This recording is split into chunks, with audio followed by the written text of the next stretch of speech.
তিস্তা নদীর পানি বন্টন চুক্তির সমাধানে ভারতের সঙ্গে আলোচনা করবেন বাংলাদেশের অন্তর্বর্তী সরকার প্রধান ডক্টর মোহাম্মদ ইউনূস। তিনি বলেন, আন্তর্জাতিক নিয়ম নীতি মেনেই এ বিষয়ে সমাধান করতে হবে।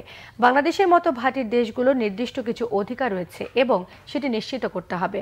আর অধিকার নিশ্চিতে ভারতকে চাপ নয় বরং আলোচনাকে প্রাধান্য দিচ্ছেন ডক্টর মোহাম্মদ ইউনূস। এদিকে ৮ জাতির আঞ্চলিক জোট সার্ক নিয়ে সরকার প্রধান বলেছেন, সংস্থাটি এখন শুধু কাগজেই সীমাবদ্ধ, কাজের কোনো প্রয়োগ নেই। বিস্তারিত শহীদ আরাফাতের ডেস্ক রিপোর্টে।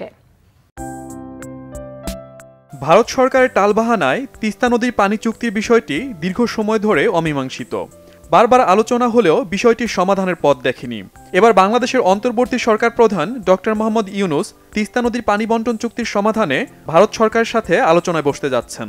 দুই দেশের প্রয়োজনে বিষয়টি আর ঝুলিয়ে না রেখে সমাধান করতে চান ডক্টর মোহাম্মদ ইউনূস। ভারতীয় সংবাদ মাধ্যম পিটিআইকে দেয়া এক সাক্ষাৎকারে বাংলাদেশের অন্তর্বর্তী সরকার প্রধান বলেন, বাংলাদেশের মতো ভাটির দেশগুলোর অধিকার সমুন্নত রাখার সুনির্দিষ্ট অধিকার রয়েছে। আর সে কারণেই অমীমাংসিত তিস্তা নদীর পানি বন্টন চুক্তির বিষয়ে মতপার্থক্য দূর করার উপায় নিয়ে ভারতের সঙ্গে আলোচনা করবে অন্তর্বর্তী সরকার। দুই দেশের মধ্যে পানি বন্টনের বিষয়টি অবশ্যই আন্তর্জাতিক আইন অনুযায়ী হতে হবে বলে উল্লেখ করেন ডক্টর মোহাম্মদ ইউনূস। বলেন, তিস্তা নদীর পানি বন্টনের বিষয় নিয়ে বসে থাকার সুযোগ নেই।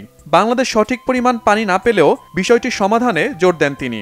তিস্তার পানি বন্টন চুক্তির সমাধানে অন্তর্বর্তী সরকার ভারতকে চাপ দেবে কিনা এমন প্রশ্নের উত্তরে ডক্টর ইউনূস বলেন, বিষয়টি নিয়ে আলোচনা করবে সরকার, চাপ নয়, আলোচনাকে প্রাধান্য দিচ্ছেন তিনি।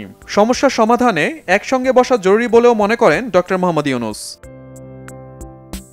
2011 সালে পশ্চিমবঙ্গের মুখ্যমন্ত্রী মমতা বন্দ্যোপাধ্যায় ভেটো দিলে চুক্তিটি চূড়ান্ত সফলতার মুখ দেখেনি।